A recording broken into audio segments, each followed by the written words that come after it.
പാട്ടിലൂടെയുള്ള രാഷ്ട്രീയം നിർത്താൻ ഉദ്ദേശിക്കുന്നില്ലെന്ന് റാപ്പർ വേടൻ. തന്നെ വിമർശിക്കുന്ന ചില രാഷ്ട്രീയക്കാർ സ്വകാര്യമായി വിളിച്ച് പിന്തുണ നൽകാറുണ്ടെന്നും വിമർശിക്കുന്ന സംഘപരിവാർ പ്രവർത്തകർ മടുക്കുമ്പോൾ നിർത്തിക്കോളുമെന്നും വേടൻ പറഞ്ഞു. NIAക്ക് നൽകിയ പരാതി വൈകിയതിൽ അത്ഭുതം തോന്നുന്നുണ്ടെന്നും പരാതി അന്ന് തന്നെ വരുമെന്ന് പ്രതീക്ഷിച്ചതായും വേടൻ പറഞ്ഞു. പ്രധാനമന്ത്രി നരേന്ദ്രമോദിയെ പാട്ടിലൂടെ അധിക്ഷേപിച്ചെന്ന് കാട്ടി റാപ്പർ വേടനെതിരെ പാലക്കാട് നഗരസഭാ കൗൺസിലറും BJP നേതാവുമായ മിനി കൃഷ്ണകുമാറാണ് NIAക്ക് പരാതി നൽകിയത്.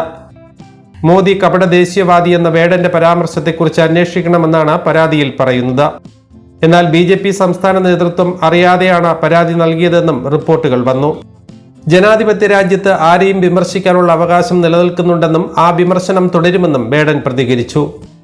കേസുകൾ പല പരിപാടികളെയും ബാധിച്ചിട്ടുണ്ടെന്നും അതിനെ മറികടക്കാനുള്ള ശ്രമത്തിലാണ് ഇപ്പോൾ താൻ ശ്രദ്ധ കേന്ദ്രീകരിക്കുന്നതെന്നും വേടൻ പറഞ്ഞു. തുഷാർ വെള്ളാപ്പള്ളി തന്നെ അനുകൂലിച്ചതിന്റെ കാരണം അറിയില്ലെന്നും പഞ്ചായത്ത് തെരഞ്ഞെടുപ്പ് അല്ലേ എന്നും വേടൻ കൂട്ടിച്ചേർത്തു.